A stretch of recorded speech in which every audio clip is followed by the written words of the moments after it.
Јас како градоначалникот сакам да посакам среќен почеток на учебната 2025-2026 година на сите чинители на воспитно-образовниот процес и среќен почеток на првачињата кои како во училиштето Карпош и во другите училишта на територија на општина Куманово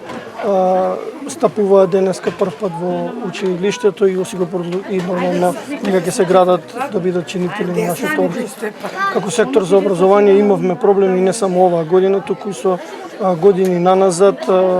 поготово со средните училишта, каде што поголем акцент за запишување на средните стручни училишта, каде што се намали бројот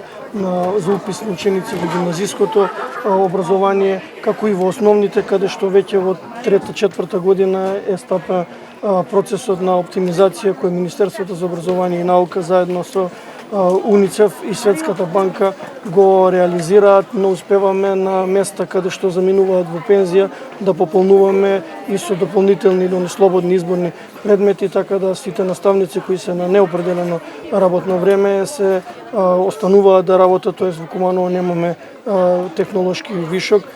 Паралелно на тоа се кратат вработувањата во однос ако замине некој наставник во пензија, се пополнува со веќе постоечки наставен кадар, а што се однесува до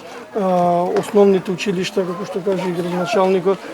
падот е насекаде, не само во руралните средини, туку се чувствува веќе и во централните градски, каде што и да нема скоро има многу малку паралелки со максимален број 30 и веќе не е проблем само внатре општинската миграција покрај падот на наталитетот кој е во континуитет, туку миграцијата во западно развиените европски земји го зазема се повеќе свој тренд. А дел од училиштата може да спроведуваат едносменска настава, нешто што е заложба на МОН, меѓутоа дел како што се градските училишта Браќа, Крсте, Кочураци, не верувам дека тоа може да Па така, од оваа година уште едно училиште, општинското основно училиште во Караѓиц започнува со едносменска настава и продолжен престој за учениците, а некои училишта веќе во минатите години работат во руралните средини, но не е физички изводливо до училиштата кои се најголеми во општина Куманово, како што се Крсте, Мисирков, Браќа, Миладиновци, Кочураци, Христијан Карпош, Најм, Фрашери и така натаму, е